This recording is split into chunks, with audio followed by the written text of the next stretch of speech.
Paper click PPC और ads वो होते हैं जो आपकी मतलब वेबसाइट्स पे जाकर जो एड्स लगे हुए थे उसको करने को कहेंगे। जितना आप क्लिक करेंगे तो इस तरह से आपकी अर्निंग होगी। नहीं नहीं, पीपीसी यानी नहीं। गूगल एड्स पे जब हम अपनी हाँ एडवर्टीजमेंट गूगल लगाते हैं। हम लगाते हैं जी, मतलब हम उनको एड्स देते हैं।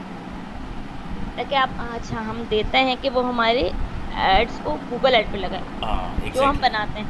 एग्जैक्टली। अच्छा अच्छा। और पीपीसी क्या ठीक। टर्म है? Paper click. अब पेपर पेपर क्लिक है ना। Paper click. Okay. Social media marketing जिसमें जो है फेसबुक लिंक्डइन इंस्टाग्राम को सोशल मीडिया मार्केटिंग कहते हैं। वो एक तरह के चैनल्स है जो एक दूसरे से कनेक्ट रहते हैं, हम रहते हैं। जो हम अपनी जो है प्रोडक्ट के हवाले से जो भी है एड्स उनके जरिए हम कर सकते हैं। ये आप क्या बता रही हैं, मॉड्यूल 4 या 5? मैं मॉड्यूल 5 बता रही हूँ।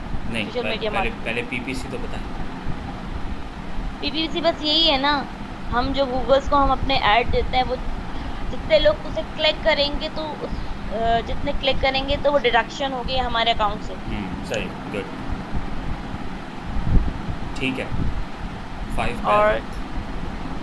सोशल मीडिया मार्केटिंग उसे कहते हैं जो हमारे डिफरेंट तरह के चैनल्स है, जैसे फेसबुक हो गया है, लिंक्डइन हो गया, इंस्टाग्राम हो गया है, जो एक दूसरे से कनेक्ट रहते हैं, हम रहते हैं उनसे। जो भी अगर ये इजी वे में जो है हम अपनी मार्केटिंग इनके जरिए कर सकते हैं। बिल्कुल ठीक है, फ्री मार्केटिंग हम इसके थ्रू कर सकते हैं। और और ऐप स्टोर ऑप्टिमाइजेशन तो वो ये जो हम ऐप के थ्रू करते हैं, जो भी हमें चीज़ें चाहिए तो वो डाउनलोड कर लेते हैं इजीली। मैंने आपको ज़्यादा बताया नहीं था। मैंने नहीं, बस ये वाला आपको। और डिस्प्ले हाँ, एडवर्टाइजिंग ये मैंने नहीं आपको नहीं बताया। बताया था। ईमेल मार्केटिंग पे आ जाए, ये थोड़ा सा ब्रीफ कीजिएगा ईमेल मार्केटिंग मुझे। ईमेल मार्केटिंग जो है वो होती है, जैसे फॉर एग्जांपल अगर हमें कोई बिजनेस करना है, ठीक है, या हमें लीड जनरेट करनी है और हमें अपनी ईमेल जो है हम चाहते हैं कि हमारी प्रोडक्ट्स जो है वो दूसरे लोगों तक पहुंचे। बट हमारे पास ना उनकी ईमेल आईडीज हैं, ठीक है, ना हमारे पास उनके कॉल्स कांटेक्ट नंबर है, हमारे पास कोई भी इंफॉर्मेशन नहीं है। तो हम येलो पेज के जरिए जो एक डायरेक्टरी बुक है जिससे हम उनको फाइंड आउट कर सकते हैं और हम जो अपनी प्रोडक्ट्स जो है उनको इसके थ्रू जो है सेंड कर सकते हैं। बट हमें ये कोशिश करनी है कि कहीं वो हमें ऐसे लोगों को हम करें कि वो हमें ब्लैकलिस्ट ना कर दें। ठीक है। ठीक है। और एक अब और आ जाते तरीका था, न्यूज़लेटर वाला। जी न्यूज़लेटर वाला। तो इजीली न्यूज़लेटर माइंड से नहीं आ रहा। वही ना, हाँ, न्यूज़लेटर वो है जो हम वहाँ पे दो ऑप्शंस होते हैं, कभी वो हमारा कांटेक्ट नंबर मांग लेता है, कभी हमारी ईमेल आईडी मांग लेता है। बस बस वो हमें पुट करना होता है। वेबसाइट के बस। ऊपर। अब आ जाता है ई कॉमर्स मार्केटिंग जो है वो एक इलेक्ट्रॉनिक मार्केटिंग है, कहलाई जाती है। जैसे हो गई दराज या सेंटिमेंट्स हो गई, जो टीसीएस की एक वेबसाइट है सेंटिमेंट्स के नाम से, जो जिसपे हमें कोई भी यानी जो भी चीज़ हमें पसंद आ गई है वो हम डायरेक्टली जो है फॉलो अप नहीं करते, बट डायरेक्टली हमें पसंद आ कि हम उन्हें वो दे देते हैं, क्या कहते हैं, ऑर्डर दे देते हैं या बुक कर लेते हैं। सही है। जिस तरह हमारे पास ये ई इलेक्ट्रॉनिक मार्केटिंग में हमारे पास क्या वो भी आ सकता है, येंगो या फिर क्या कहते हैं बाइकिया, वो भी आएगा इसी में। वो आ जाएगा बिल्कुल ऐसे। ठीक है, जो हमें राइट पसंद है। ठीक हम्म, है। अब आ जाते हैं लीड जनरेशन उसे कहते हैं। सबसे पहले अगर आपको अपनी वेबसाइट बनानी है तो इसके लिए आपको लीड जनरेट करनी पड़ेगी। वो कैसे होगा? आपके पास अपनी वेबसाइट होनी चाहिए और आपके पास नहीं, लीड जनरेट का क्या था? लीड जनरेशन यानी जो भी आपकी प्रोडक्ट है उसकी आपको नॉलेज होनी चाहिए। नहीं। यानी जस्ट लाइक कंज्यूमर्स होंगे ना, कि अगर आपके पास अच्छी प्रोडक्ट है, आपके पास सारी इसकी नॉलेज है, तो लोग आपको आपकी वेबसाइट्स पे आएंगे। ये लीड जनरेट कैसे करते हैं, इसका मतलब ये है। लीड जनरेट कैसे करेंगे? जब तक हमारे पास सिर्फ फनल नहीं बना हुआ होगा, तब तक हम लीड जनरेट ही कर सकते हैं। नहीं, लीड जनरेट तो फनल से पहले का प्रोसेस है। जब लीड जनरेट होगी उसके बाद फनल का काम शुरू होता है। तो लीड जनरेट तभी होगी ना, जब हमें जो प्रोडक्ट हमें मार्केट पे लानी है उसकी हमें पूरी नॉलेज होनी चाहिए। और उसकी उसके मार्केटिंग करेंगे। हाँ, ऊपर जितने उसकी भी मार्केटिंग प्रोसेस है ना, करेंगे उसके। उसको तमाम हम्म, प्रोसेस को कंप्लीट करेंगे तो लीड जनरेट होगी। अच्छा, एक मिनट।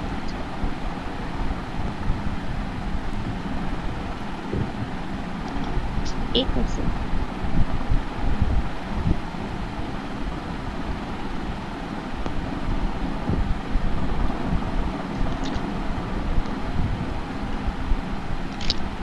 ठीक है। ठीक है। यानी तमाम हम्म। प्रोसेस से मुराद के आपकी जो भी नॉलेज है जिस भी प्रोडक्ट की, ठीक है, हम्म। उसका प्रॉपर वे में आपको पता होना चाहिए तभी, और उसका ऐड आपने या जो भी ब्लॉगिंग करनी है वो सही तरह से लगानी है, यानी बिल्कुल। गूगल पे जाके। गूगल पे, ईमेल से, सोशल मीडिया पे, सर्च इंजन अच्छा। ऑप्टिमाइजेशन से, सारी चीज़ें जब आप करेंगे ना तो आपकी लीड हम्म। जनरेट होंगी। अच्छा ये अच्छा। सारा प्रोसेस कंप्लीट होगा डिजिटल मार्केटिंग का। ठीक है। और बताइए। और एफिलिएटेड मार्केटिंग, एफिलिएटेड मार्केटिंग वो होता है जो अपनी लिंक को कनेक्ट करता है, हम्म। एफिलिएटेड करता है, ठीक है। जो गूगल करता है। हाँ। नहीं नहीं नहीं, गूगल का यहाँ पे कोई ताल्लुक, पहले आपने बिल्कुल ठीक कहा। नहीं नहीं नहीं नहीं, एफिलिएटेड वो जो, अगर फॉर एग्जांपल आपकी वेबसाइट स्ट्रांग है, ठीक है, और सब उस लोग आ रहे हैं उस वेबसाइट पे, तो आप उससे अपनी कनेक्ट कर लेंगे। नहीं, वो एडसेंस है। एफिलिएट मार्केटिंग यानी, मैं थोड़ा सा आपको बता देता हूँ, ना आपके पास प्रोडक्ट है, ना आपके पास कोई सर्विस है। हाँ, आ गई, याद आ गया। हम्म। सर्विस कुछ भी नहीं है, ठीक। प्रोडक्ट भी नहीं है, सर्विसेज भी नहीं है, बट आपको सेल करना है तो आप अपनी लिंक को उनके साथ कनेक्ट कर लेंगे। ये आप किसी दूसरी वेबसाइट का एफिलिएट लिंक ऐसे। बनाएंगे और उसकी मार्केटिंग करेंगे। अच्छा, सही। ठीक है। तो ठीक है। ना आपके पास प्रोडक्ट है अपना कोई, ना आपके पास कोई सर्विस है, लेकिन आप किसी दूसरे कंपनी की सर्विस सेल कर रही हैं या प्रोडक्ट। तो जैसे ही उस लिंक के थ्रू कोई सेल होती है तो आपको उसका कमीशन मिल जाएगा। सही। ठीक है। ठीक है, अब मुझे दोबारा बताइए।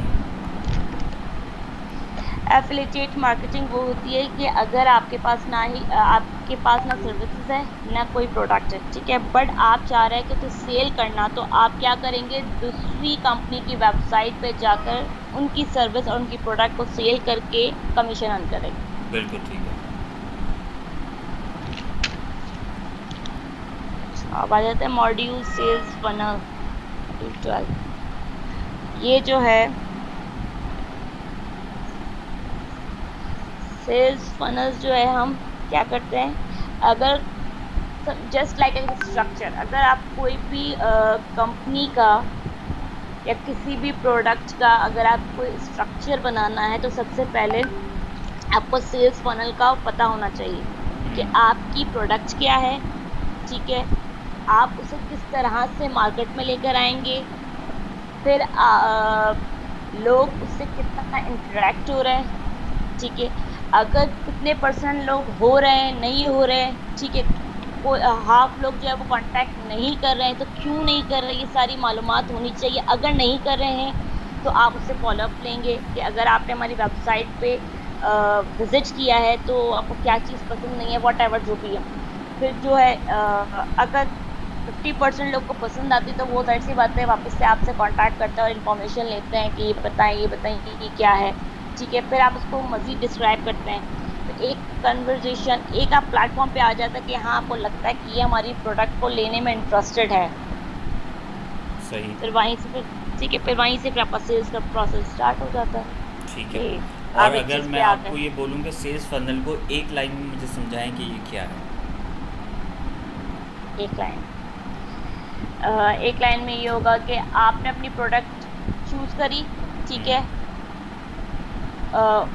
स्ट्रैटेजी बनाई और सेल्स फनल आप आ- भूल रही हैं। सेल्स फनल मैं आपको उसकी शक्ल दिखा देता हूँ।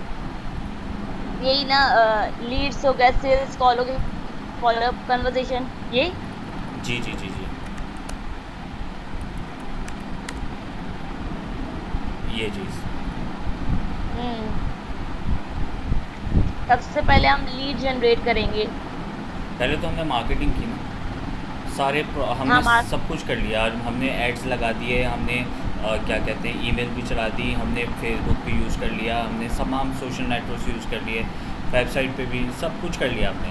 उसके बाद लीड जनरेट हो गई। अब ठीक है, लीड से सेल्स तक के प्रोसेस को हम सेल्स फनल कहते हैं। ये वन लाइन में मैंने आपको समझा दिया। सही से। ठीक है, यानी लीड जनरेट हो गई। लीड से पहले का जो सारा काम था वो तो हमने कर लिया, मार्केटिंग का काम हमने कर लिया। अब हमारी लीड जनरेट हुई, यहाँ से सेल्स फनल शुरू होती है। मार्केटिंग जहाँ ख़त्म होती है वहाँ पे सेल्स फनल शुरू होता है, और सेल्स फनल का काम होता है लीड को सेल्स में कन्वर्ट करना। ठीक है। ठीक है, इसको वन लाइन में हम इस तरह से बोलेंगे। आ जाएं अब आप दूसरे उस पर, मॉड्यूल।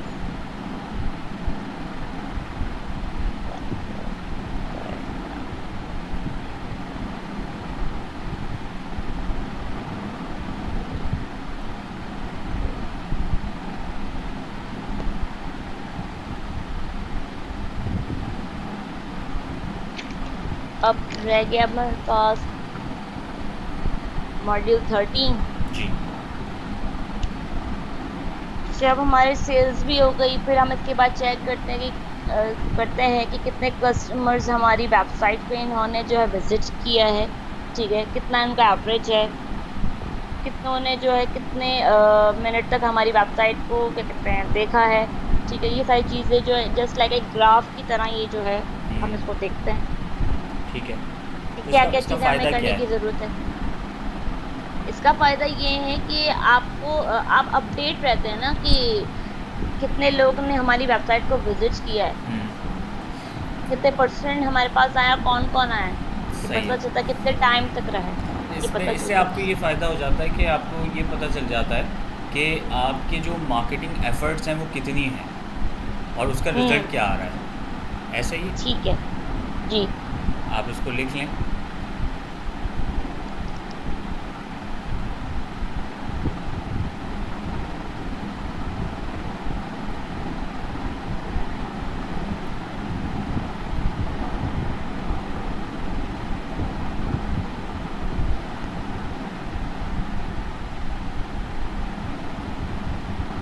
ठीक है। ठीक है, अच्छा अब आ जाते हैं मॉड्यूल 14 पे। ये जो है ना, इसका ये अपोजिट है। मॉड्यूल 13 था ना, इसका रिवर्स था ना। नहीं, मॉड्यूल 14 जो है वो रिवर्स है मॉड्यूल 4 का।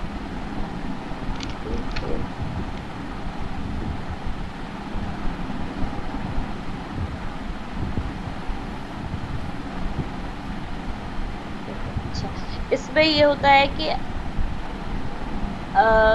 अगर आपकी वेबसाइट पे काफी लोगों ने विजिट किया है, ठीक है, जो आपने एड्स लगाए हैं, तो गूगल क्या कहेगा, गूगल अपने एड्स हमें देगा कि आप लगाएं और उसका पे गूगल करेगा। बिल्कुल ठीक है। अभी अर्निंग फ्रॉम फ्रीलांसिंग और ऑनलाइन एड स्ट्रैटेजीज, ये फ्रीलांसिंग वही है जो आपने सब कुछ बना लिया और अपवर्क उसके थ्रू वर्किंग करनी है, बिल्कुल ऐसे ही। ब्लॉगिंग। अच्छा, बस। फाइवर है, फ्रीलांसर है, अपवर्क है। और मॉड्यूल 16? मॉड्यूल 16 का क्या था? ऑनलाइन जो उसकी स्ट्रैटेजीज क्या होंगी, सोशल मीडिया। सोशल मीडिया, बस। नहीं, तुम्हारे बताया है, अब आगे आप बताएं, हिंट दे रहा हूँ मैं आपको। याद नहीं आ रहा अच्छा। माइंड से। ऑनलाइन एड शु- स्ट्रेटजीज़ यानी जैसे गूगल की एड्स स्ट्रेटजीज़ थी हमारी, वैसी हमारी Facebook, LinkedIn, Twitter, Instagram, WhatsApp, इन सब की एड स्ट्रेटजीज़ होती हैं। तो हमने उन तमाम एड स्ट्रेटजीज़ के ऊपर काम करना होगा। अच्छा हम अच्छा, इनके सही है। एड्स बनाएंगे और उसके बाद वहाँ पे अपलोड करेंगे। ठीक है। ठीक है, ठीक है। चलो दैट्स ग्रेट, आपको सारी चीज़ें डिटेल में समझ में आ गई हैं। और अब एक और काम हमने करना है, और वो ये है कि मैंने आपको एक होमवर्क दिया था, वो क्या था वो पहले बताएं आप। सेल्स फनल बनाना है 5 बिजनेस का। 5 जब बिजनेसेस का, 5 अलग अलग टाइप के बिजनेसेस का सेल्स फनल तैयार करना है आपको। ठीक है। अच्छा, अब मैं चाह रहा हूँ कि वो एटलीस्ट कंपनीज आप अभी सेलेक्ट करें अच्छा। खुद, ताकि ऐसा ना हो कि आप बाद में आपको कन्फ्यूजन हो क्लास के बाद और आप नेक्स्ट क्लास तक वो बना ना पाएँ। तो आप 5 कंपनीज सेलेक्ट करें और मुझे अभी बताएं कि वो कौन कौन सी कंपनीज होंगी जिसका आप सेल्स फनल बनाएंगे। आपको ये करने के लिए कितनी देर चाहिए, 5 minute, 10 minute, 2 minute? Sir 5 minute से दो। ठीक है, अभी हो रहे हैं 11:30, तो 11:35 पे हम कनेक्ट करेंगे। ठीक।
हेलो।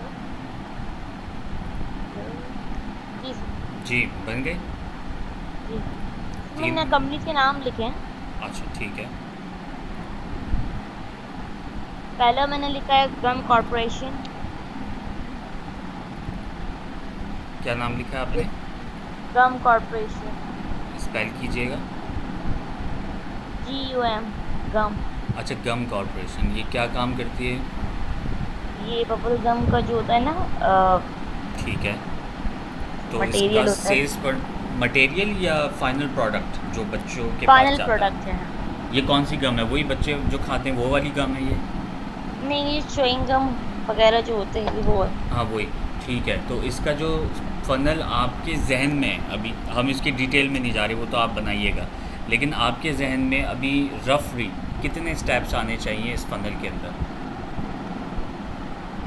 सर अभी तो माइंड तो नहीं लगाया मैंने। अच्छा, ऐसे ही रफली आपको अंदाज़ा हो कि 5 होने चाहिए, 3 होने, ऐसे ही, इसके कोई मार्क्स नहीं है? 5, 5 होना चाहिए। 5 होने चाहिए, चलें ठीक है। अच्छा, दूसरी कंपनी? Colonel pop. ठीक है। ये तो सेम सेम हो गई, फूड इंडस्ट्री हैं दोनों, और दोनों की टारगेट मार्केट भी वही है, बच्चे। थोड़ा सा नहीं ना डिफरेंट सर, डिफरेंट लें। सर सर ये तो पॉपकॉर्न है ना। नहीं, पॉपकॉर्न तो है, प्रोडक्ट लाइन तो डिफरेंट है, लेकिन टारगेट मार्केट तो वही है। यानी एंड यूज़र जो है, जो इसको ख़रीदेगा, वो तो सेम है। मगर पर्सन तो डिफरेंट हो गए ना, जरूरी तो नहीं है कि एजेड लोगों से खाएं। नहीं, दोनों चीज़ें तकरीबन टीन एज या फिर बच्चों के लिए ही है। देखें, बबल गम जो है ना, कोई बूढ़ा आदमी नहीं खा सकता, और ठीक है। पॉपकॉर्न भी नहीं खा सकता। ठीक है। तो जो टारगेट ऑडियंस होती है ना हमारी, यानी जो उसका परचेज़र है, वो दोनों में सेम हम्म। है। तो इसका मतलब दोनों की जो फ़नल होगी वो सेम होगी। समझ रही हैं? इसलिए मैं कह रहा हूँ डिफरेंस रखें। अच्छा अच्छा, हाँ, समझ। जब ऑडियंस एक है तो इसका मतलब फ़नल भी एक है। ठीक है। तो हम ले लेते हैं। थर्ड है इनकम रॉक वूल। अच्छा, ये क्या है? ये बेसिकली रेफ्रिजरेटर्स वगैरह जो है, हम्म, वो कंपनी बनाती है। मतलब आगे सेल आउट करती है पूरी फिनिश गुड होकर। ठीक है, जस्ट लाइक डॉलर्स। जी। ठीक है। इसके अलावा जो है बाटा शू। ओके, ठीक है। और थर्ड फिफ्थ है जो है अलकरम। और टेक्सटाइल है, ठीक है। Yes। अगर हम इसमें एक सर्विस डाल दें, इसमें तो सारे आपने प्रोडक्ट रखे हैं, अगर हम इसमें एक सर्विस डालें, इंश्योरेंस कंपनी, ठीक है।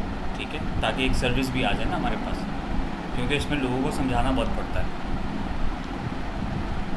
ठीक है, फिर मैं उसको करके इंश्योरेंस कंपनी या तकाफुल भी हो गई। तकाफुल कर दें, और उसके अलावा आप उसमें गाड़ियों का भी डाल सकते हैं, शोरूम भी डाल सकते हैं, क्योंकि हमें ये भी देखना है कि एक सस्ता प्रोडक्ट है तो उसमें कितने हमें स्टेप्स लेने पड़ेंगे। और एक कार्स का आप रख दें महंगी, या कार ना रखें, आपके अपार्टमेंट रख दें, कोई बिल्डर हो, कंस्ट्रक्शन का हो, तो उसमें अच्छा। आपके पास स्टेप ज़्यादा हो जाएंगे। ठीक है। ठीक है, क्योंकि सस्ता प्रोडक्ट होगा तो उसमें लोग सोचते नहीं हैं, ले लेते हैं, उसमें स्टेप्स कम हम्म। होंगे। लेकिन महंगी चीज़ है तो लोग सोचेंगे ज़्यादा, तो वहाँ पे आपके स्टेप्स बढ़ जाएंगे। ठीक है। हाँ, तो आप जब भी इन पांचों को जब बनाएं ना, इसमें आप हम्म। एक पहला वाला तो बहुत ही आसान रखें, और लास्ट वाला आप बहुत मुश्किल रखें। उसमें क्या होगा, तो जो आपका लर्निंग प्रोसेस होगा ना, आप वो हम्म। बहुत अच्छा हो जाएगा। आपका सेल्स फनल अच्छा हो गया, आपका पूरा का पूरा मार्केटिंग अच्छा हो गया। सिंपल। ठीक। ठीक है।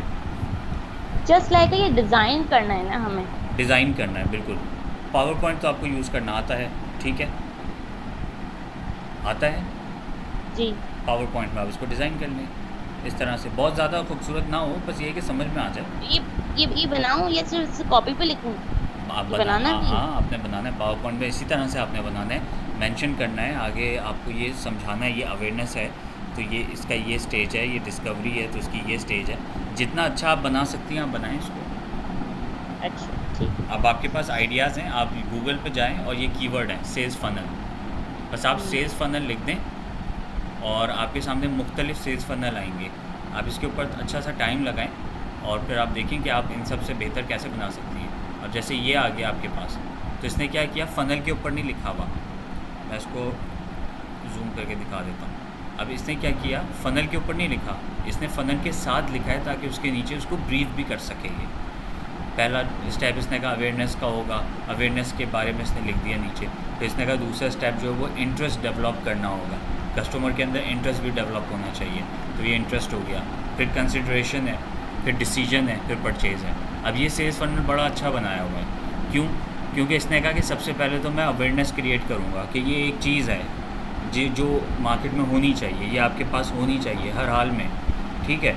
उसके बाद होगा कि मैं इंटरेस्ट क्रिएट करूँगा आपका, कि आपके पास ये क्यों होनी चाहिए, आपको इंटरेस्ट क्रिएट होगा इसके अंदर। उसके बाद आप कंसिडर करेंगे कि हाँ यार ये होनी तो हमें चाहिए हमारे पास।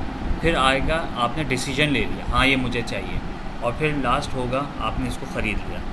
अब अगर इस सेल्स फनल को मैं आपके सामने रखूँ और मैं आपको बोलूँ कि कोई ऐसा प्रोडक्ट आप इस सेल्स फनल से रिलेट करें, तो आप कौन सा प्रोडक्ट रिलेट करेंगे? मतलब हम इसको रिवर्स करते हैं, वाइस वर्सा। पहले हमने आपको कहा था कि एक प्रोडक्ट बनाएं, उसकी सेल्स फनल बनाएं।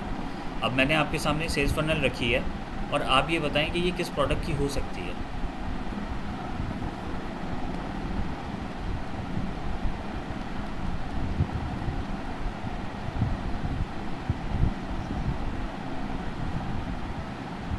आपने सुना? आप आवाज़ आ रही है आपको? हाँ, मैं हाँ। समझ गई।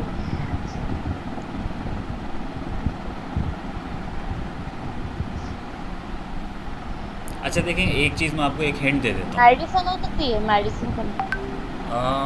नहीं नहीं, मेडिसिन क्यों होगी? इंटरेस्ट तो मतलब लोग कोई इंटरेस्ट लेके थोड़ी खाएंगे, वो तो उसकी नीड है ना, वो तो रिक्वायरमेंट है, वो तो उसको तो लेनी लेनी है मेडिसिन। यहाँ पे तो उसने अवेयरनेस दे के इंटरेस्ट क्रिएट किया है पहले, कि देखो ये होना तो चाहिए आई तुम्हारे पास। Think AC, AC market AC requirement है लोगों की। मोस्टली होती है आजकल। गर्मी डिपेंड करता है ना वेदर के हिसाब से। नहीं तो इंटरेस्ट थोड़ी डेवलप होगा, बाहर गर्मी होगी, लोगों का खुद ब खुद इंटरेस्ट डेवलप हो जाएगा, हम क्यों क्रिएट करेंगे? मैं आपको थोड़ा सा एक इसका वो बता देता हूँ। इसमें एक ऐसे प्रोडक्ट की बात हो रही है जिसकी नीड ही नहीं है सामने वाले को। वो अगर ना उसको मिले ना ज़िंदगी में, और अगर वो कभी उसको ना भी देखे, तो उसको ज़िंदगी में कभी पता भी नहीं चलेगा कि ऐसी चीज़ भी हो सकती है, या ये मुझे चाहिए। मतलब ये ऐसी चीज़ बेच रहा है, ये जो जिसने भी ये सेल्स फंडर बनाया है, ये एक ऐसी चीज़ बेच रहा है जो कि रिक्वायरमेंट है ही नहीं किसी को।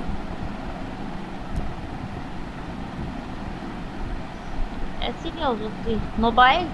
नहीं, टीवी? मोबाइल हो भी सकती है और नहीं भी हो सकती। मोबाइल से मेरे ख्याल तो मोबाइल होना चाहिए, क्यों ज़रूरी तो नहीं है, आजकल तो पीटी सेल से भी अपने इंसान को कर सकता है। नहीं नहीं, कर तो सकता है, लेकिन अगर आप बाहर हैं कहीं, फिर आपको मोबाइल तो चाहिए ही चाहिए। बहुत से लोग इसके बगैर भी ज़िंदगी गुजार रहे हैं। हाँ बिल्कुल है, ऐसा है। और क्या हो सकता है?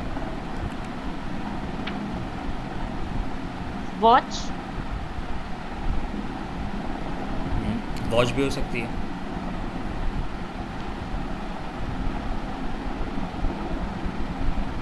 और ये दो ही ज़्यादा है कि वॉच हो गई और या तो देखो ये ऐसी कोई चीज़ सेल कर रहा है जिसकी रिक्वायरमेंट नहीं है, या फिर कोई ये ऐसी चीज़ दे रहा है जो ऑलरेडी लोगों के पास है, लेकिन ये उसको थोड़ा सा और खूबसूरत बना के दे रहा है। अब करीब करीब पहुँचे।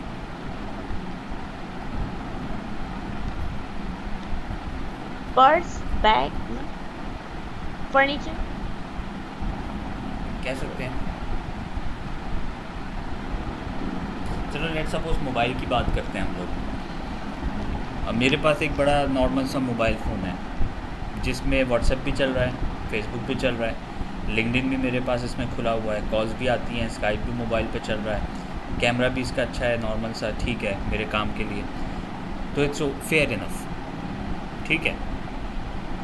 लेकिन एप्पल कंपनी आ गई, उसने कहा एप्पल ख़रीदो 6 लाख रुपए का। मैंने कहा मैं क्यों ख़रीदूँ, जब मेरा 20,000 का मोबाइल ये सारा काम करता है, तो मैं क्यों ख़रीदूँ 6 लाख रुपए का एप्पल। तो यहाँ पर वो उसको उसकी अवेयरनेस दे रहा है कि this is something better than what you already have, ठीक है। इंटरेस्ट कैसे डेवलप कर रहा है वो, कि इसका जो कैमरा है ना वो बहुत ज़बरदस्त काम करता है, और इसकी सिक्योरिटी बड़ी अच्छी है। यानी आपका अगर एंड्रॉयड फ़ोन कहीं आप रख के भूल जाते हैं तो वो अनलॉक हो सकता है, उसका डेटा निकाला जा सकता है। हम्म। आईफोन का कुछ भी हो जाए, उसका डेटा नहीं निकल सकता, यानी कोई आपके डेटा को कुछ नहीं कर सकता।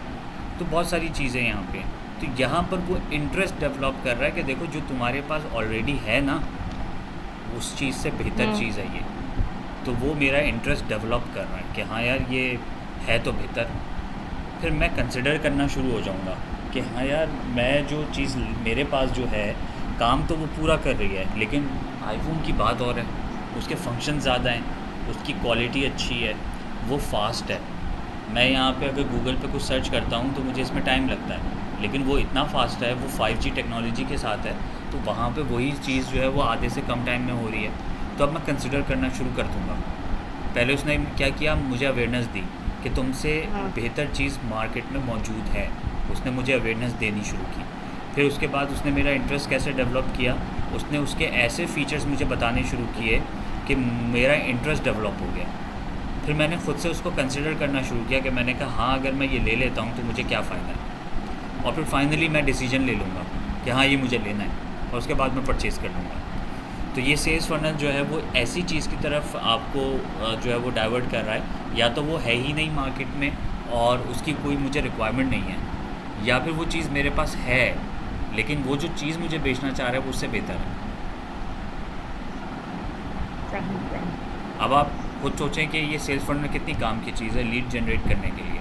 अगर ये आपका सेल्स फनल स्ट्रॉन्ग है तो आपकी सारी मार्केटिंग कारआमद है, वरना पोस्टर बना बना के फेसबुक पे हर कोई डाल रहा है लेकिन सेल किसी के पास नहीं है। आज आप मार्केट में जाके देखें, जितने भी कारोबारी लोग हैं आप उनसे पूछे काम कैसे चल रहा है, कह रहा है यार सब बेकार है, बस चल रहा है, चूल्हा चल रहा है। क्यों? क्योंकि उनकी मार्केटिंग स्ट्रॉन्ग नहीं है। जिन लोगों की मार्केटिंग स्ट्रॉन्ग है वो बहुत ठीक ठाक घूम रहे हैं। अब हम लोग अक्सर देखते हैं बाहर बड़ी बड़ी गाड़ियों में, बड़े बड़े होटल्स में लोग जा रहे हैं, खा रहे हैं, पी रहे हैं। हम बाद में ये सोचते हैं कि यार ये कौन लोग हैं जिनका तो बड़ा सब कुछ ठीक ठाक चल रहा है, हमारा तो बस सो है। तो ये वो लोग हैं जिनकी मार्केटिंग बड़ी स्ट्रॉन्ग है, इनका कारोबार बड़ा ठीक ठाक चलता है, क्योंकि इनको पता है कि हमें लीड्स को कन्वर्ट कैसे करना है और हमें सेल्स फनल कैसे बनानी है। तो ये फ़र्क होता है एक मार्केटिंग के प्रोफेशनल बंदे के अंदर। तो ये चीज़ आप सीख लें, ठीक है। तो मैंने आपको बता दिया है किस किस के ऊपर जो है वो आपको सेल्स फनल बनाना है।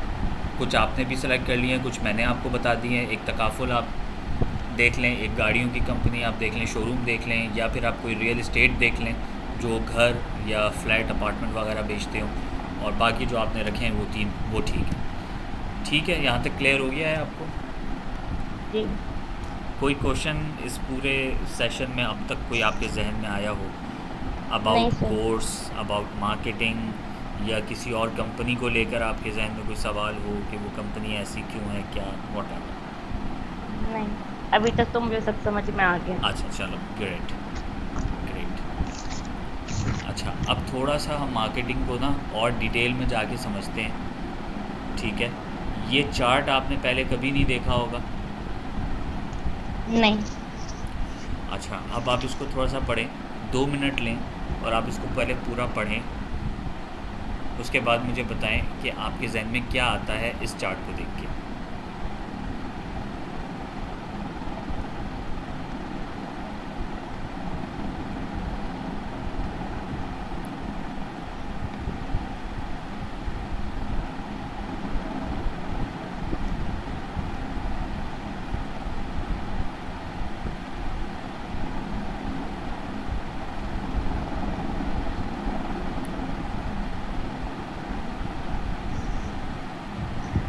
सर इसमें यही आ रहा है कि वक्त के साथ साथ कैसे चीज़ें चेंज होती गई। गुड, ठीक है। इंडस्ट्रियल रेवोल्यूशन, रेवोल्यूशन क्या होती है? जब कोई चीज़ बहुत ज़्यादा चेंज हो जाए, जैसे इंसानों का रेवोल्यूशन आया। अब वल्लाह आलम ऐसा था या नहीं, लेकिन लोग कहते हैं कि पहले बंदर थे, बंदर से फिर वो इंसान बने, और फिर अब इंसान वो अक्लमंद हो गए तो अब उन्होंने साइंस के ऊपर काम किया है, फला फला, इसको रेवोल्यूशन कहते हैं। तो इसी तरह से टेक्नोलॉजी के अंदर भी एक रेवोल्यूशन आया। टेक्नोलॉजी के अंदर किस तरह रेवोल्यूशन आया कि पहले इंडस्ट्रियल रेवोल्यूशन 1.0 था, जिसके अंदर आपका स्टीम इंजन, यानी जो वो ट्रेन बनी थी जो कि कोयले डालते थे और वो चलती थी उससे, वो इसी टेक्नोलॉजी तरह आई। ना, जब वो एबाकस था जो कंप्यूटर, जहाँ हम बीट्स वगैरह काउंट करते थे, अब कैलकुलेटर इसका दौर आ गया। बिल्कुल ऐसा पहले ही के दौर में है, बिल्कुल ऐसा ही है, बिल्कुल ऐसा ही है। तो उससे एबेकस से पहले भी एक और चीज़ थी कैलकुलेशन के लिए, बीट्स से बीट्स थे उस या टाइम। स्टोन्स थे। हम्म। तो वो हमने एक स्कूल में भी एक कहानी सुनी थी कि एक चरवाहा था, उसके पास बकरियां थी। तो वो जब जाता था अपने बकरियों को चढ़ा के वापस, तो उसको लगता था कि मेरी कुछ बकरियां कम हैं, उसको फील होता था। तो वो बड़ा परेशान हो गया, उसने कहा यार मुझे कैसे पता चलेगा कि मेरी बकरियां कम हो गई हैं। तो वो क्या करता था कि वो जो उसका क्या कहते हैं दरबा होता है जहाँ पे अंदर बकरियां थी उसकी, तो वो एक बकरी बाहर निकालता, एक पत्थर अंदर फेंक देता, फिर एक बकरी बाहर निकालता, एक पत्थर अंदर फेंक देता। और जब सारी बकरियां आ जाती हैं, अंदर सारे पत्थर होते, तो वो उनको चढ़ाने ले जाता। और जब वो वापस आता तो एक बकरी को अंदर भेजता, फिर एक पत्थर बाहर निकाल देता। तो इस तरह से उसको ये पता चल जाता था कि मेरी बकरियां जो है वो कम हुई हैं या बराबर हैं। तो जब एक दफ़ा उसके 2 पत्थर रह गए थे और बकरियां ख़त्म हो गई थी बाहर, तो उसको ये पता चल गया कि 2 बकरियां मेरी जंगल में रह गई हैं। तो इस तरह से जो है ये इन्वेंशन शुरू हुई है काउंटिंग और इन तमाम चीज़ों की। उसके बाद एबेकस आया, एबेकस के बाद फिर कैलकुलेटर आया, फिर कैलकुलेटर के बाद साइंटिफिक कैलकुलेटर आया, उसके बाद फिर हमारे पास मोबाइल्स और ये सारी चीज़ें मौजूद हैं। ठीक जी। है, तो इसी तरह से इंडस्ट्रियल रेवोल्यूशन 1.0 जो आपकी थी ना, उसके अंदर स्टीम इंजन था। और आपके वो चक्की जिसको हम कहते हैं, जिसके अंदर आटा पिसता था और जो है उसका घी निकलता था, तेल निकालते थे मुख्तलिफ़ चीज़ों का, जिसके साइड में हम भैंस बांध देते थे, आपने देखा होगा अक्सर हम्म। उसको। ये सारा कुछ जो था इंडस्ट्रियल रेवोल्यूशन 1.0 था। उससे पहले क्या होता था, लोग अपने ही हाथ से सारा कुछ काम करते थे अपने घर के लिए। लेकिन फिर एक वक्त आया कि हमने इन चीज़ों को कमर्शलाइजेशन की तरफ लेकर हम गए। जब हम कमर्शलाइजेशन पे लेकर गए, तो अब हमें एक ही जगह पे बल्क क्वांटिटी में वो चीज़ चाहिए थी। तो फिर हमने पहले गधा गाड़ी में लोग जाते थे, फिर उन्होंने कहा कि कोई ऐसी ट्रेन या कोई ऐसी चीज़ हो जहाँ पे 50 लोग एक साथ जाएं, तो फिर वो स्टीम इंजन बनाया गया। इसी तरह से घरों में पहले लोग जो है वो हाथ से कूट के बादाम और ये सारी चीज़ों का ऑयल निकालते थे। लेकिन लोगों ने कहा ये तो बड़ा मुश्किल काम है, पूरा दिन निकल जाता है हमारा। तो फिर एक बंदे ने घर में जो है वो चक्की लगाई और वहाँ पर उसने भैंस बांधी, गायें बांधी, और वहाँ पे उसने जो है उसको कमर्शलाइजेशन शुरू की। तो लोग आते थे और सिर्फ वो जो रिक्वायरमेंट होती थी वो लेके चले जाते थे। तो ये इंडस्ट्रियल रेवोल्यूशन 1.0 था, जहाँ पे कमर्शलाइजेशन शुरू हुई थी चीज़ों की। वो था 1800 में। ठीक है, उसके बाद 1900 में, यानी 100 साल के बाद, यानी एक सदी के बाद, हमारी इंडस्ट्रियल रेवोल्यूशन 2.0 आई, जिसके अंदर मास प्रोडक्शन और इलेक्ट्रिसिटी आ गई थी और असेंबली लाइन थी। असेंबली लाइन का मतलब जैसे एक जगह पे कन्वेयर बेल्ट होती है और वो चीज़ें चलते चलते आगे जाती हैं और प्रोडक्शन की जो लिमिट है वो बढ़ जाती है। ये आई 1900 में। उसके बाद आई इंडस्ट्रियल रेवोल्यूशन 3.0। ठीक है, इसमें हमारे कंप्यूटर्स आ गए थे। कंप्यूटर्स पहले आ चुके थे, लेकिन कमर्शलाइजेशन में ये 2000 में आए थे। मिलिट्रीज़ की बात करें, यूएस आर्मी की बात करें, नासा की बात करें, तो ये लोग तो बहुत अरसे से कंप्यूटर्स यूज़ कर रहे हैं, लेकिन पब्लिकली ये आए थे 2000 में। उसके बाद इंडस्ट्रियल रेवोल्यूशन 4.0 आई, जिसके अंदर cyber physical systems, IoT, networking, artificial intelligence, ये सारी चीज़ें 2010 में दुनिया में आई थी। पाकिस्तान में तो ये आज आई है और वो भी अभी तरीके से नहीं आई, अभी यहाँ पे टाइम लगेगा, लेकिन दुनिया में ये 2010 में आ चुकी थी। और अगर हम मिलिट्री की बात करते हैं, मतलब पूरी दुनिया में जो अपर लेवल पे आई, तो ये ऑलरेडी इससे भी 100 साल पहले आ चुकी थी। उसके बाद जो इस वक्त हमारी इंडस्ट्रियल रेवोल्यूशन चल रही है, वो चल रही है 5.0, जहाँ पे ह्यूमन रोबोट्स और जो आपके कॉग्निटिव सिस्टम्स हैं वो काम कर रहे हैं 2020 में। और कुछ मुल्क अभी भी क्लेम कर रहे हैं इस वक्त राइट नाउ, जिसमें दुबई है और अमेरिका है, वो लोग कह रहे हैं कि हम लोग 6.0 क्रॉस करने वाले हैं, हम 7.0 में चले जाएंगे।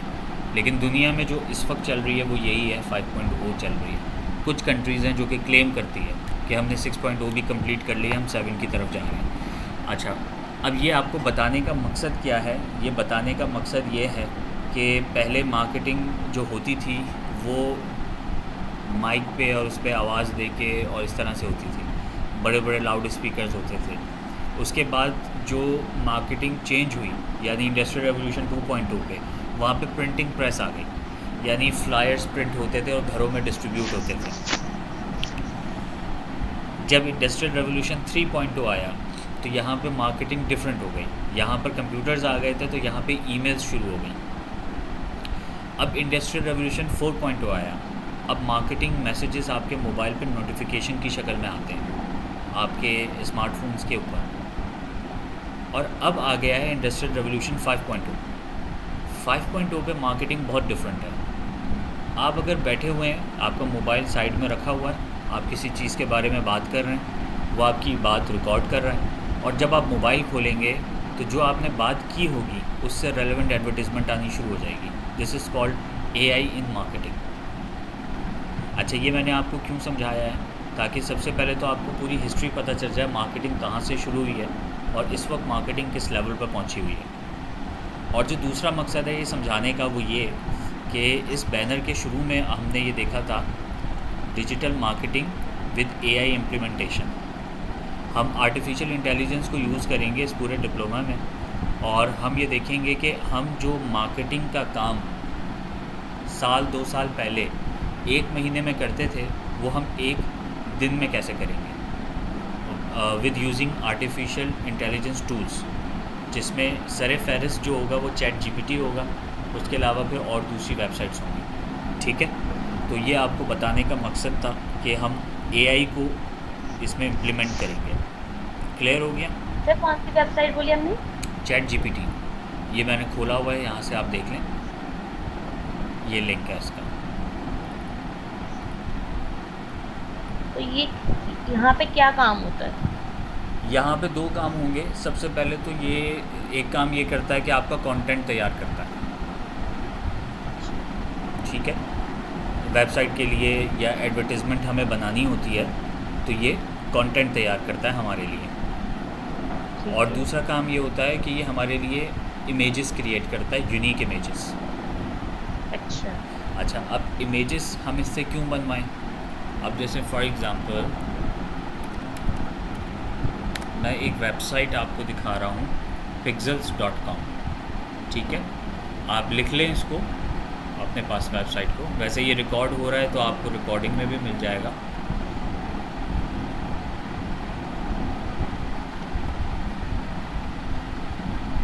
आगे बढ़ें?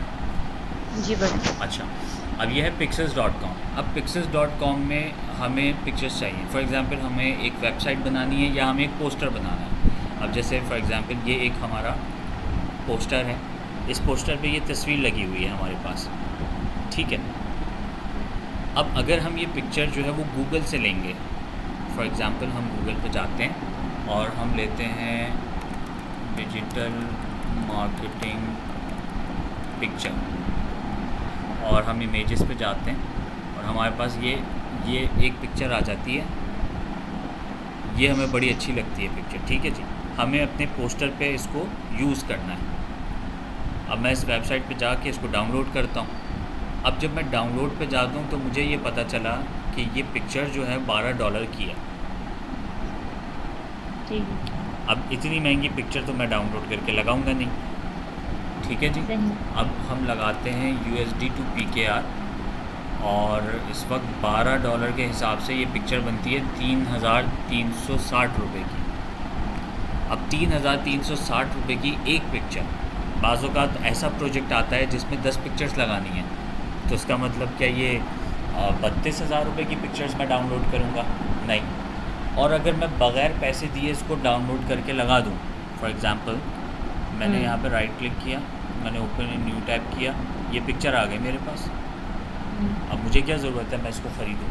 मैं इसको डाउनलोड करके और मैं लगा देता हूँ पोस्टर पे। लेकिन इसका नुकसान ये है कि गूगल ने अगर इसको ट्रेस कर लिया तो वो वेबसाइट जो ये सेल कर रही है वो हमें क्लेम कर देगी, और वो हमारे ऊपर $1,000 चाहे $10,000 चाहे या $1,00,000 चाहे उसका जुर्माना लगा सकती है, और हमें वो पे करना पड़ेगा इंटरनेशनल साइबर लॉ के तहत।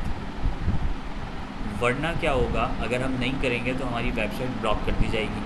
वो भी मेरे लिए एक नुकसान है, क्योंकि मैंने अपनी वेबसाइट डोमेन ख़रीदी, मैंने उसके होस्टिंग ख़रीदी, फिर मैंने उसके लिए कंटेंट बनाया, फिर मैंने उसके ऊपर 2 महीने लगा के मेहनत की, और उसके बाद वो वेबसाइट ब्लॉक हो जाए तो भी मेरे लिए नुकसान है। तो जो इसका सबसे बेहतरीन तरीका होता है वो हम एआई की मदद से पिक्चर्स खुद जनरेट कर सकते हैं, और वो यूनिक पिक्चर होगी, यानी वो किसी की पिक्चर नहीं होगी। जब हम जनरेट करेंगे तो वो अलग पिक्चर होगी, वो हमारी अपनी होगी, कोई और उसको कॉपी नहीं कर पाएगा, और वो वैसी दिखने वाली कोई दूसरी पिक्चर होगी भी नहीं कहीं गूगल पे। तो ये 2 अच्छा। काम जो है वो हम एआई की मदद से करेंगे, एक तो कंटेंट तैयार करना और दूसरा पिक्चर्स क्रिएट करना। ठीक हो गया। अच्छा, तो ये इंडस्ट्रियल रेवोल्यूशन आपको समझ में आ गया है, इसको हम बंद कर देते हैं। उसके बाद हम एक और बहुत ख़ास चीज़ समझेंगे, वो है website, web surface, surface web, dark web और डीप वेब। ये बहुत इंपॉर्टेंट टॉपिक है मार्केटिंग को समझने के लिए। अब यहाँ पे आपको 3 तरह के वेब सरफेसेस मिल रहे हैं, ठीक है। पहला है सरफेस वेब, यानी आपके समंदर के ऊपर वाला जो एरिया है वो सर्फिंग एरिया कहलाता है, उसको हम सरफेस वेब कहते हैं। उसके नीचे वाला जो एरिया है, जो सेंटर पार्ट ऑफ द सी है, उसको हम कहते हैं डीप वेब, यानी वो डीप समंदर के अंदर होता है। और एक कहलाता है डार्क वेब, जहाँ पे आपका टाइटैनिक इस वक्त डूबा पड़ा हुआ है, जहाँ पे इंसान नहीं जा सकता। तो वो डार्क वेब जो होता है वो सबसे निचला हिस्सा होता है पानी का, समंदर का, जहाँ पे शार्क्स होती हैं। शार्क्स बहुत गहरे समंदर में होती है, और वो इतने गहरे समंदर में होती है जहाँ पे सूरज की रोशनी नहीं जाती, और अगर वो आपके 10 फीट सामने भी हो तब भी वो आपको नज़र नहीं आएगी, वहाँ पे इतना अंधेरा होता है, मतलब वहाँ पे आपको अपना हाथ भी बाजुकात नहीं दिख रहा होता डीप वेब, डार्क वेब में, ठीक है। अच्छा, जो स्कूबा डाइविंग करते हैं वो क्या है? उन लोग अंदर तक जाते हैं सैर करने के लिए, तो वहाँ पे नहीं होती शार्क? वो डीप वेब में होते हैं, वो डार्क वेब में नहीं होते। अच्छा। हाँ, डार्क वेब में जो है ना सबमरीन्स भी नहीं जाती, क्योंकि वहाँ पानी का प्रेशर इतना होता है कि सबमरीन्स भी जो है वो डिस्ट्रॉय हो जाती हैं। अभी लास्ट टाइम आपने वो केस सुना होगा दाऊद ग्रुप का। जी जी जी, जो फादर और वो जी बेटे की जो डेथ हो गई। जी जी। तो वो टाइटैनिक देखने गए थे डार्क वेब में, बहुत ज़्यादा गहराई में। तो वहाँ पे पानी का प्रेशर इतना था कि उसने पूरी सबमरीन को क्रश कर दिया था। तो वो डार्क वेब कहलाता है, वहाँ पे इंसान नहीं जा सकता, बहुत मुश्किल है, बहुत ज़्यादा मुश्किल है,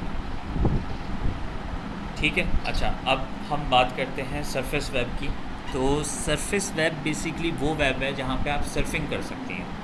सर्फिंग से मुराद गूगल यूज़ कर रहे हैं, फेसबुक, यूट्यूब हो गया, इंस्टाग्राम हो गया, इस टाइप की जितनी भी वेबसाइट्स हैं जो आप बस टाइप करें आपके सामने खुल जाएगी और आप उस वेबसाइट को सर्फ कर लें, दैट्स इट। उसको हम सर्फिंग वेब कहते हैं, ठीक है, सरफेस वेब। आप कोई वेबसाइट खोल रहे हैं, जैसे दराज है, वो भी सरफेस वेब है, ठीक है। आप मीज़ान बैंक की वेबसाइट खोल रहे हैं, वो भी सरफेस वेब पे आती है। यानी ये वो सारी वेबसाइट्स हैं जो कि आपके समंदर के ऊपर ऊपर हैं, यानी इजीली ओपन हो जाए। ईज़िली ओपन हो जाती हैं। आपको वेबसाइट का एड्रेस पता है, आप गूगल पर जाएं, उसको लिखें, वो आपके सामने आ जाएंगे, सिंपल, ठीक है। अच्छा, अब हम आ जाते हैं डीप वेब पे। अब डीप वेब क्या है? इन वेबसाइट को यूज़ करते हुए जो डेटा जनरेट होता है वो डीप वेब में चला जाता है, ठीक है। मैं दोबारा रिपीट कर देता हूँ। इन वेबसाइट्स को, जो सरफेस वेब पे हैं, उन वेबसाइट्स को यूज़ करते हुए जो भी डेटा जनरेट होता है वो सारा डेटा डीप वेब में चला जाता है। अच्छा, अब मैं आपको एक्सप्लेन करता हूँ। फॉर एग्ज़ाम्पल, आपने लिंक्डइन के ऊपर अपना अकाउंट बनाया। अब आप अकाउंट बनाने के लिए अपना नाम ऐड करेंगे, अपना एड्रेस ऐड करेंगे, अपनी क्वालिफ़िकेशन ऐड करेंगे, ठीक है, अपनी एज ऐड करेंगी, जो सर्टिफिकेशंस आपने अब तक हासिल किए हैं वो ऐड करेंगी, आप अपनी डेट ऑफ बर्थ ऐड करेंगी, आप अपना पर्सनल डेटा उसमें ऐड करेंगी, तभी आपकी प्रोफाइल क्रिएट होगी। अब जब वो प्रोफाइल क्रिएट होगी तो सरफेस वेब में आपका सिर्फ वही कंटेंट दिखेगा जो आप लोगों को दिखाना चाहते हैं। यानी आपकी प्रोफाइल पिक्चर दिखेगी, आपकी क्वालिफ़िकेशन दिखेगी, date of birth, mobile number, email ID, आपका एड्रेस, ये सारा डीप वेब में जाके सेव होगा। यानी कोई और शख्स उस डेटा को नहीं देख सकता। क्लियर होगी? सर डीप वेब वो जो इससे जो जनरेट होगा डेटा, वो जो है वो डीप वेब में चला जाएगा। बिल्कुल ऐसे ही है। ठीक। ठीक है। अब डीप वेब में जो डेटा होता है ना, वो आपका पर्सनल डेटा होता है, वो आपका कॉन्फिडेंशियल डेटा होता है, क्योंकि वो पब्लिकली तो हम नहीं रख सकते ना। अब जैसे नादरा है, नादरा का कितना सारा डेटा है। अब आप कहीं पे भी उसको एक्सेस करने की कोशिश करें गूगल से, आपको नहीं मिलेगा। वो सारा डेटा डीप वेब में पड़ा हुआ है। नादरा की वेबसाइट तो खुल जाएगी, आपको ये भी पता चल जाएगा कि एनआईसी बनाने के कितने चार्जेस हैं, एनआईसी कितने दिन में पहुंचेगा, और उसके अलावा नादरा के कितने ऑफिसेज़ हैं, कहाँ कहाँ हैं, किस टाइम पे खुलते हैं, किस टाइम पे बंद होते हैं। वो सारा कुछ आपको सरफेस वेब पे मिलेगा। लेकिन नादरा का जो डेटाबेस है, जहाँ पे हम सब का डेटा मौजूद है, वो आपको सरफेस पे नहीं मिलेगा, वो आपको डीप वेब पे मिलेगा, जो कि सिक्योर होता है। ठीक है, यहाँ पे क्लियर हो गया? जी। उसके बाद आ जाते हैं डार्क वेब। डार्क वेब के अंदर बैठे हुए होते हैं हैकर्स, जो डेटा को हैक कर रहे होते हैं। तो हम इनको जो रेफरेंस देते हैं, हम उनको शार्क का देते हैं कि ये शार्क है। हैकर्स जो होते हैं वो शार्क्स होते हैं। ये ऊपर आते हैं और ये सारा डीप वेब का डेटा लेते हैं और वापस नीचे चले जाते हैं। तो शार्क भी यही करती है, ये ऊपर आती है, मछलियों को खाती है और वापस नीचे जाके डार्क वेब में छुप जाती है। तो डार्क वेब जो होता है, ये हैकर्स की जगह होती है। ये इलीगल एक्टिविटीज़ कर रहे होते हैं, लोगों का डेटा हैक कर रहे होते हैं, और ये जितने भी साइबर क्राइम्स होते हैं, ये सारा काम ये लोग कर रहे होते हैं। ठीक है। सर तो ये करते ही क्यों, इनका इनका करने की वजह क्या है, इससे मिलता क्या है? इससे दो तीन चीज़ें होती हैं। सबसे पहला तो ये होता है कि ये लोगों को जो है वो ब्लैकमेल करते हैं, ब्लैकमेल। उससे ये पैसे लेते हैं लोगों से। अच्छा, दूसरा जो होता है वो ये कि ये डेटा सेल करते हैं मार्केटिंग कंपनीज़ को। तो ये डेटा भी सेल कर रहे होते हैं, ये लोगों को ब्लैकमेल भी कर रहे होते हैं। और तीसरा जो प्रोसेस होता है वो ये होता है कि फॉर एग्ज़ाम्पल आपने अपनी किसी भी वेबसाइट पे क्रेडिट कार्ड इन्फॉर्मेशन ऐड की हुई है। जैसे फॉर एग्ज़ाम्पल आपने दराज से शॉपिंग की। दराज से शॉपिंग करते वक्त दो ऑप्शन आते हैं। एक आता है कि आप या तो COD करें, कैश ऑन डिलीवरी, आपके घर पे प्रोडक्ट आएगा, आप पैसे दे दें। और दूसरा ऑप्शन आता है कि आप अपना क्रेडिट कार्ड ऐड करें और उसी वक्त आपके क्रेडिट कार्ड से पैसे कट जाते हैं। ठीक है। तो वो सारा डेटा भी डीप वेब में होता है। तो ये लोग क्या करते हैं, उस डेटा को स्टोर करते हैं और उन क्रेडिट कार्ड्स को यूज़ करते हैं, उसमें से पैसे निकाल लेते हैं। अच्छा। और भी बहुत सारी ये चीज़ें होती हैं। ये हैक होगा कैसे, उसे मेरे बारे में कैसे पता? वो आपकी उस वेबसाइट पर जाएगा ना। जैसे आपने दराज पे अकाउंट बनाया, आपने अपनी सारी डिटेल्स उसमें ऐड कर दी, आपने अपना एड्रेस रखा, ज़ाहिर है आपको एड्रेस तो देना है ना, ताकि आपके घर तक वो चीज़ पहुँचे। आपने मोबाइल नंबर दिया, आपने ईमेल आईडी दी, उसके बाद आपने अपना क्रेडिट कार्ड ऐड कर दिया। अब वो आपको थोड़ी हैक करेगा, वो तो दराज को हैक कर रहा है। अच्छा। तो वो दराज के सर्वर पे जाएगा और दराज का डेटा निकालेगा वहाँ से। तो उसमें आपका भी डेटा होगा, आपके जैसे हज़ारों लोगों का डेटा होगा। जी। तो वैसे ये दराज पे वैसे वो करना नहीं चाहिए, उससे शॉपिंग नहीं करनी चाहिए क्रेडिट कार्ड से? नहीं करनी चाहिए, क्यों नहीं, किसने कहा? वो तो उनकी अपनी सिक्योरिटी है। बल्कि आप being on the safe side, उसका तरीक़ाकार ये होता है कि आप, जैसे मेरा अपना जो कार्ड है ना, मैं उसको ब्लॉक रखता हूँ कि अगर वो किसी को उसका नंबर या उसका इनफैक्ट उसका पिन कोड भी मिल जाए ना, तो वो ब्लॉक है जब तक मैं उसको ओपन नहीं करूँगा। तो जब तो वो मुझे कैसे ऑनलाइन परचेज़ करना होता है तो मैं उसको अनब्लॉक करता हूँ, मैं ऑनलाइन परचेज़ करता हूँ। इस पूरे प्रोसेस में मुझे 5 मिनट लगते हैं, और जैसे ही मैं उस चीज़ को परचेज़ कर लेता हूँ, मैं अपने कार्ड को वापस ब्लॉक कर देता हूँ। सिंपल। तो वो किसके थ्रू होता है ब्लॉक? दो पहले जब मैं यूज़ करता था ना, आज से कोई 8-10 साल पहले, तो उस वक्त क्या होता था कि हमें कॉल सेंटर फ़ोन करना होता था, जो इनका 111 का नंबर होता है, UAN नंबर। वहाँ कॉल करके कॉल सेंटर एजेंट से हमें बोलना होता था कि ये मेरा कार्ड का नंबर है, आप इसको अनलॉक कर दें। तो वो अनलॉक कर देता था। वो पूछता था कि कितने देर के लिए अनलॉक करना है, तो हम बोलते थे कि भाई आधे घंटे के लिए इसको अनलॉक कर दो। तो आधे घंटे के बाद वो ऑटोमेटिकली लॉक हो जाता था। तो आधे घंटे के अंदर अंदर मैं शॉपिंग कर लेता था। ठीक है। अब क्या होता है, अब हर बैंक की मोबाइल एप्लीकेशन बनी हुई है। अब मैं हम्म। ख़ुद मोबाइल एप्लीकेशन खोलता हूँ, वहाँ से अनलॉक करता हूँ, शॉपिंग करता हूँ, फिर दोबारा मोबाइल एप्लीकेशन में जाके उसको लॉक कर देता हूँ। अच्छा, ठीक। ठीक है, तो ये आपको समझ में आ गई, सरफेस वेब, जी। डीप वेब और डार्क वेब। हम्म। ठीक है, थोड़ा सा मुझे बताएं कि इन तीनों में क्या फ़र्क है। सरफेस वेब वो होता है जो पानी के, यानी कि इसमें जो दिखाया हुआ है, जो सरफेस वेब है उसमें हम इजीली जो है वो ओपन कर सकते हैं वेबसाइट्स। अगर हम फॉर एग्जांपल में गूगल खोलना है, आप फॉरनली खोल लेंगे। फेसबुक ऐप पे जाना है, वो फॉरनली ओपन हो जाएगा अगर जैसे इसका नेम टाइप करेंगे। ठीक है। अब आ जाता है डीप वेब, वो होता है जिसपे आपका पर्सनल डेटा जो है वो सेव रहता है। मतलब पब्लिकली लोगों को पता नहीं चलता, just like a email ID, address और एज। ठीक है, सारा और डेटा होता है डार्क। आपका, सारा रिकॉर्डेड होता है आपका। मेडिकल रिकॉर्ड जो है ना, वो भी डीप वेब में है। हॉस्पिटल जी। में अगर किसी की बर्थ होती है, हम्म। उसका सारा रिकॉर्ड वो हॉस्पिटल वाले अपने डेटा में रखते हैं, और वो डेटा भी सारा डीप वेब में पड़ा होता है। बच्चों का जो डीएनए होता है, वो डीएनए तक वहाँ पे रिकॉर्ड होता है।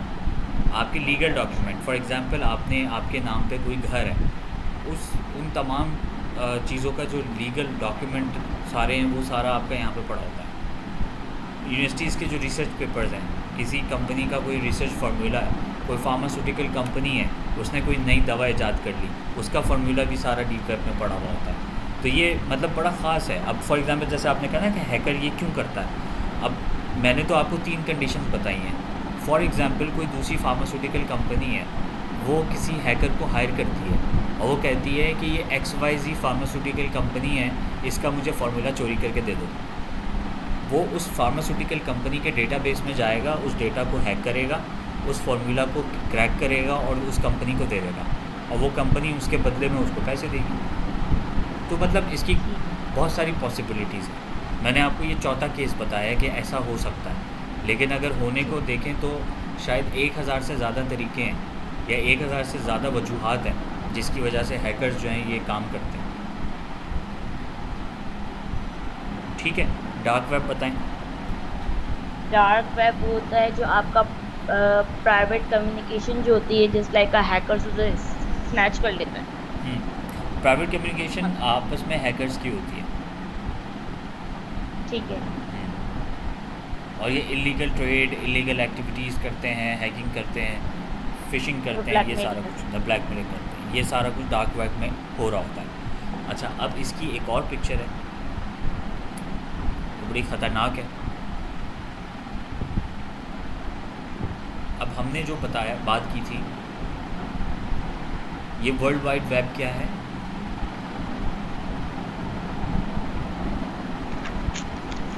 जब भी हम कोई हैं। वेबसाइट खोलते हैं तो उसके आगे लिखा होता है www डॉट, और फिर हमारी वेबसाइट का एड्रेस होता है। तो जो www है ना, उसका पूरा फॉर्म ये है, world wide web. White web.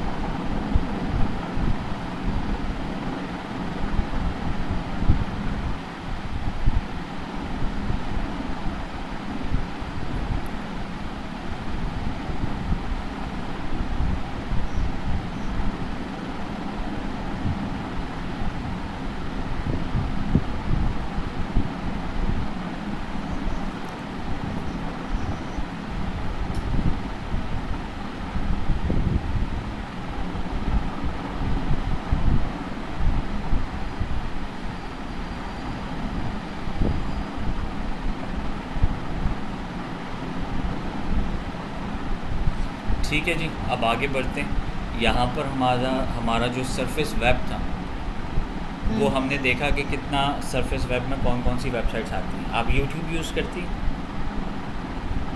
क्या यूज करती हूँ? यूट्यूब, जी। यूट्यूब के ऊपर कितनी वीडियोस होंगी, पता नहीं, अंदाज़ा? याद नहीं मुझे। ला, याद नहीं है? अच्छा। बस मोबाइल में यूज करते तो इतनी तो नहीं आती। 20। 20? नहीं, यूट्यूब में कितनी वीडियोस होंगी पूरी दुनिया में? अच्छा, वो तो नहीं पता सर। हाँ,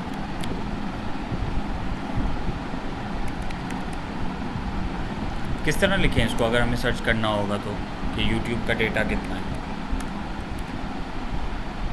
टोटल डेटा, या वो हम्म, ये लिखने सरफेस,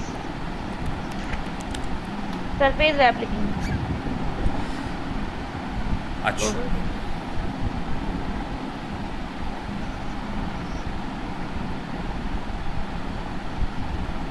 1 मिलियन।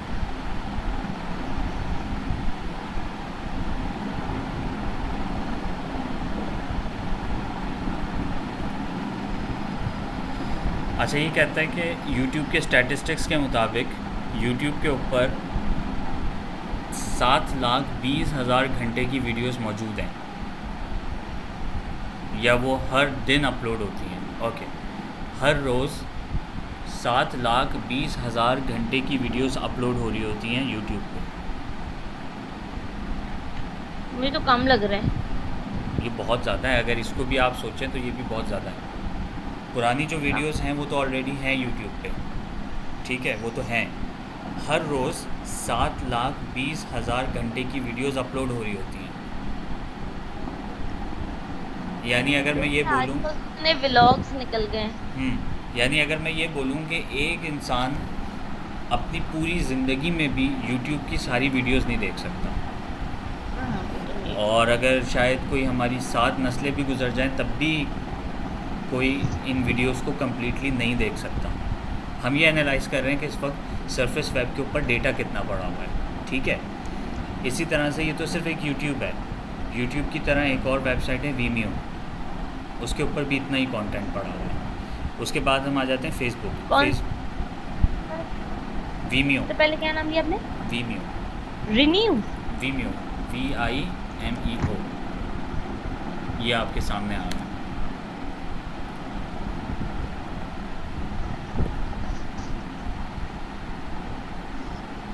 ये वाली वेबसाइट है वीमियो।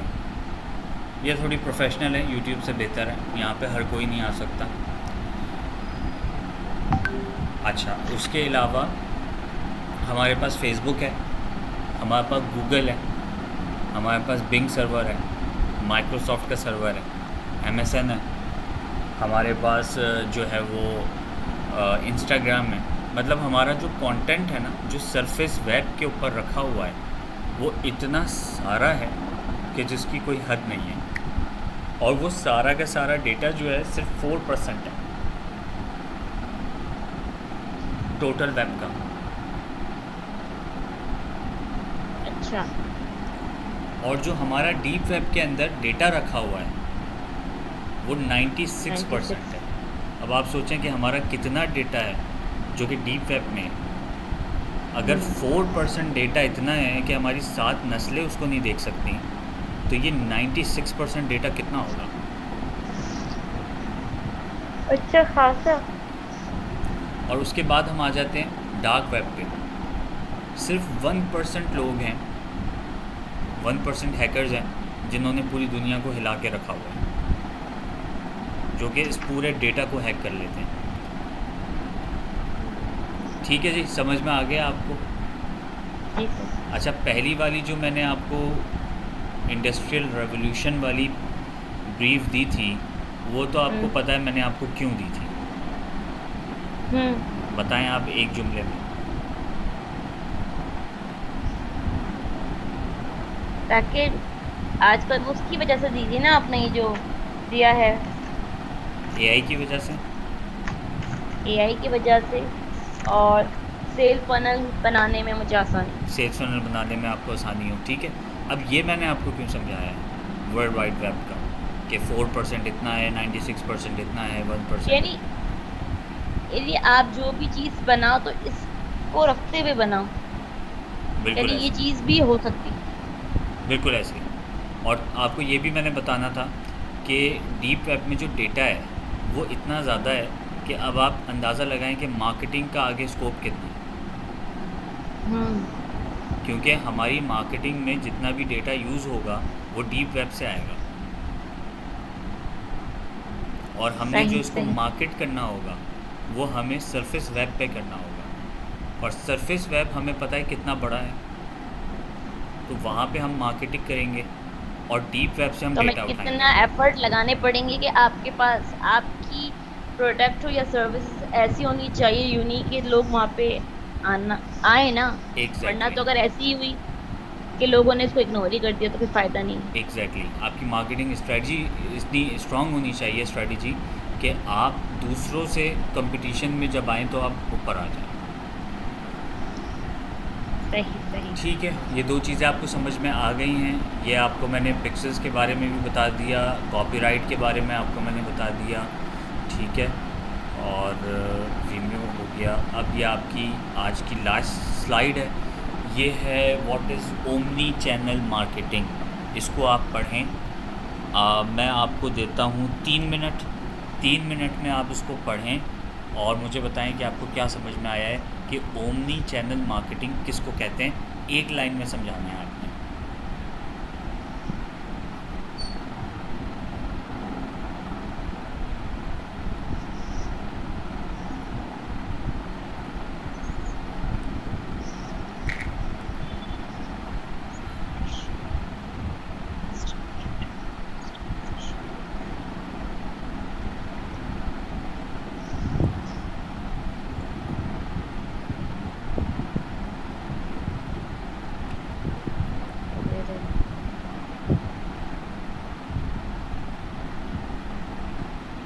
दूध फट गया, द मिल्क हैज curdled। मेरी आंख लग गई, आई डोज्ड ऑफ। मुट्ठी खोल दो, unclench your fist.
Hello sir. जी, सर मुझे समझ में ही नहीं आ रहा। कुछ तो आ गया होगा। यानी कि अगर आप मार्केट में कस्टमर्स को देखकर या ऑडियंस को देखकर अपनी प्रोडक्ट को लॉन्च करना चाहिए। हाँ? अच्छा, इसको थोड़ा सा हम लोग शॉर्ट करते हैं, ठीक है। हमने अभी पिछले मॉड्यूल्स पढ़े हैं और वो तमाम मॉड्यूल्स का जो खुलासा है वो यही है। ओमनी चैनल का मतलब ये होता है कि आप मल्टीपल चीज़ों से एक ही काम कर रहे हैं या आप एक ही बंदे को मल्टीपल जगहों पे अप्रोच कर रहे हैं। मैं आपको इसकी एक एग्जांपल दे देता हूँ। नेटवर्किंग पता है आपको क्या होती है? नेटवर्किंग इवेंट्स वगैरह हो रहे होते हैं, हमारे कॉन्फ्रेंसेस हो रही होती हैं, ठीक है। उसमें क्या होता है कि फॉर एग्ज़ाम्पल मुझे एक बहुत बड़ी कोई कंपनी का नाम बताएं। बहुत बड़ी नेस्ले कंपनी है। मुझे नेस्ले कंपनी के सीईओ से मुलाकात करनी है, हम्म। ठीक है। अब मैं नेस्ले को एक ईमेल लिखता हूँ कि मेरा नाम फैसल शेख है हम्म। और मुझे आपके सीईओ से बात करनी है। ठीक है। अव्वल तो वो मुझे रिप्लाई नहीं करेंगे, और अगर कर भी दिया तो बोलेंगे क्यों मिलना है भाई, वो नेस्ले का सीईओ है, प्रॉब्लम है ना, लेकिन मुझे तो हम्म। मिलना है। अब हम्म। अगर आप डायरेक्ट किसी कस्टमर को बोलते हो कि ये मेरे हाथ में बोतल है, ये ख़रीद लो, वो कभी भी नहीं ख़रीदे, कह रहे मैं तुमसे क्यों ख़रीदूँ। सीधी सी बात है, अगर आप किसी को कोई चीज़ बेच रहे हैं तो आप ऐसा तो हो नहीं सकता कि आप वो चीज़ उसके सामने रखें और उससे बोलो कि ये ले लो, वो बोलेगा अच्छा ठीक है दे दो। ऐसा तो कभी भी नहीं होता। कोई वजह होनी चाहिए, कोई मार्केटिंग, कोई इसमें अट्रैक्शन होनी चाहिए, कोई ऐसी बात होनी चाहिए। तो हम क्या करते हैं कि मल्टीपल चैनल्स से उस बंदे को अप्रोच करते हैं। अब मुझे ये पता चला कि यार क्लाइमेट के ऊपर एक बहुत बड़ी कॉन्फ्रेंस हो रही है एक्सपो सेंटर के अंदर, जहाँ पे नेस्ले का सीईओ भी आया हुआ होगा। मैं उस एक्सपो सेंटर में पहुँच जाऊँगा और मैं उनके पास जाके खड़ा हो जाऊँगा और मैं उनसे सलाम दुआ करूँगा, अस्सलाम वालेकुम, कैसे हैं आप, ठीक है। मैं अपना विजिटिंग कार्ड उनको दे दूँगा, उसके बाद मैं आ जाऊँगा। तो वो मेरी वेबसाइट खोलेंगे, देखेंगे, पता चलेगा। फिर दोबारा मुझे कहीं पता चलेगा कोई और इवेंट हो रहा है या कुछ हो रहा है, मैं वहाँ से फिर उनसे एक दफ़ा मुलाकात कर लूँगा। फिर तीसरी दफ़ा मैं उनको ईमेल भेजूँगा कि मेरी आपसे मुलाकात हुई थी एक एक्सपो सेंटर में और एक फ़लाँ जगह पे, और हमारी एक डिस्कशन हुई थी कि हम इस काम को कैसे करें। तो मैं चाहता हूँ कि हम उसके ऊपर बैठ के फ़र्दर डिस्कस करें। तो उसको याद आ जाएगा, हाँ यार ये तो वही है, चलो हाँ इससे मिलना है मुझे। तो this is the way how we communicate with these people. अगर हमें किसी बड़े बंदे से अप्रोच करना होता है तो हम इस तरह से पहले नेटवर्किंग करते, उसके बाद उसके सामने वो बात रखते हैं कि मुझे आपसे ये बात करनी है, तो वो बंदा फिर मिलने के लिए राज़ी हो जाता है या वहाँ तक सर बात हर पहुँच कोई जाती तो है। नहीं होता, इग्नोर ही करते हैं वो। इस लेवल के लोगों से कहाँ बात करेंगे। नहीं हो जाती, नहीं आहिस्ता ज़रूरी आहिस्ता आपके बिजी, बन जाते हैं ना। बिजी इतने होते हैं। नहीं आहिस्ता आहिस्ता आपके अगर आप कनेक्शंस बिल्कुल बनते हैं। स्टार्टिंग पॉइंट में हैं, बिल्कुल अभी नए नए आए हैं मार्केटिंग में, तो नहीं तो फौरन फिर तो आप नहीं। इतने बड़े लेवल पे नहीं जाए ना, फिर तो आप छोटे पे जाए ना, फिर आप गुलामत पे जाएं पहले आप अच्छा। बल्कि और छोटे पे आ जाएं। आप कोई पिज़्ज़ा मैक्स वाले से बात कर लें, पिज़्ज़ा मैक्स का आप पोर्टफोलियो आपके पास आ जाएगा ना। जब वो पोर्टफोलियो आएगा तो उसके साथ फिर आप गुलामत के पास जाएं, उससे बोलें कि pizza max is already my customer. तो उसके सामने एक पॉइंट होगा कि हाँ यार ये ऑलरेडी एक इतने अच्छे ब्रांड के साथ काम कर चुके हैं। तो फिर जब गुलामत से बात होगी तो फिर आप जाएँ वहाँ पे आगे। तो ये एक स्टेप्स होते हैं, तो इसको भी आपने मद्देनज़र रखना है। तो ये एक खैर बहरहाल मैं आपको समझाने के लिए कह रहा था। और हम उसके बाद इस तरह से काम करते हैं। ओमनी चैनल मार्केटिंग बेसिकली कैसे होता है कि आपने फेसबुक के ऊपर एडवर्टीज़मेंट लगाई, बैनर लगाए, ठीक है। फिर आपने उन्हीं लोगों का आपके पास ईमेल का डेटा भी मौजूद है, तो आपने ईमेल्स भी भेज दी। फिर आपके पास उनका मोबाइल नंबर है तो आपने सबको व्हाट्सएप भी भेज दिए, ठीक है। फिर आपने वो ऐड जो है वो गूगल पे भी लगा दिया। अब होगा क्या, अब मैं सुबह उठता हूँ 6 बजे और मैंने उठ के अपना मोबाइल खोला तो मुझे एक मैसेज आया हुआ है कि ये XYZ प्रोडक्ट है। मैंने वो देखा, मैंने उसको बंद किया, मैंने अपना नाश्ता कर लिया। 10-11 बजे के करीब मैंने अपनी ईमेल आईडी खोली, मैंने कहा देखूं कौन कौन सी ईमेल है। वही प्रोडक्ट दोबारा मेरी ईमेल पे मुझे दिख रहा है। मैंने कहा यार ये तो अच्छा ऐसा है। फिर मैंने मोबाइल पे उसको 2 मिनट दिए थे तो मैंने ईमेल पे उसको 4 मिनट दे दिए देखने के लिए। फिर मैंने उसको बंद कर दिया, फिर मैं अपना काम करने लगा। फिर शाम को मैंने थोड़ा सा रिफ़्रेश होने के लिए मैंने अपना फ़ेसबुक खोल के देखा कि क्या हो रहा है। फ़ेसबुक पे फिर मुझे वो ऐड दिख गया। तो इसको कहते हैं ओमनी चैनल अप्रोच, यानी एक कस्टमर को आप अलग अलग तरीक़ों से, अलग अलग ज़ाविये से, अलग अलग प्लेटफॉर्म्स पे अपना प्रोडक्ट दिखाएं ताकि उसका इंटरेस्ट डेवलप हो जाए। ठीक है। मैंने आपको बहुत ही देसी तरीके से इसको समझा दिया, ठीक है। तो उसको हम कहते हैं ओमनी चैनल अप्रोच।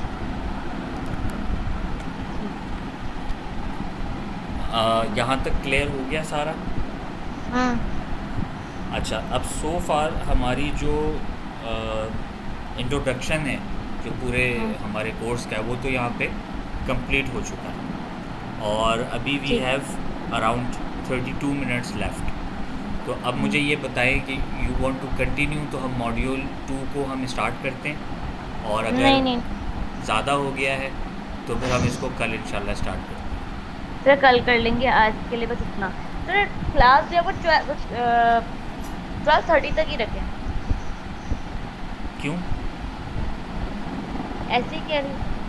हम देखेंगे, जहाँ हमें लगेगा वहाँ हम कर देंगे, लेकिन जहाँ पे टॉपिक्स बड़े होंगे तो वो 1 बजे तक होगी, हो सकता है 1:30 तक भी चली जाए। अरे ठीक है। ठीक है, इट डिपेंड्स के टॉपिक कितना स्ट्रॉन्ग है और कितना लेंदी चलता है। कुछ टॉपिक्स ऐसे होंगे कि हम उसको छोड़ नहीं सकते, उसको कंप्लीट करना होगा। सही। ठीक है, तो अभी फ़िलहाल इसको यहीं पे वाइंड अप करते हैं। होमवर्क आप अपना ज़रूर कीजिएगा, ठीक है। और बाकी मैं अवेलेबल हूँ व्हाट्सएप पे, जब चाहे आपको अगर कोई कन्फ्यूजन हो तो टेक्स्ट कर दीजिएगा, मैं जब फ्री होऊंगा तो मैं, या जब मैं देखूँगा तो रिप्लाई कर दूँगा। ठीक है। ठीक। ठीक, ओके सर। चलो, ओके, अल्लाह हाफिज़। अल्लाह।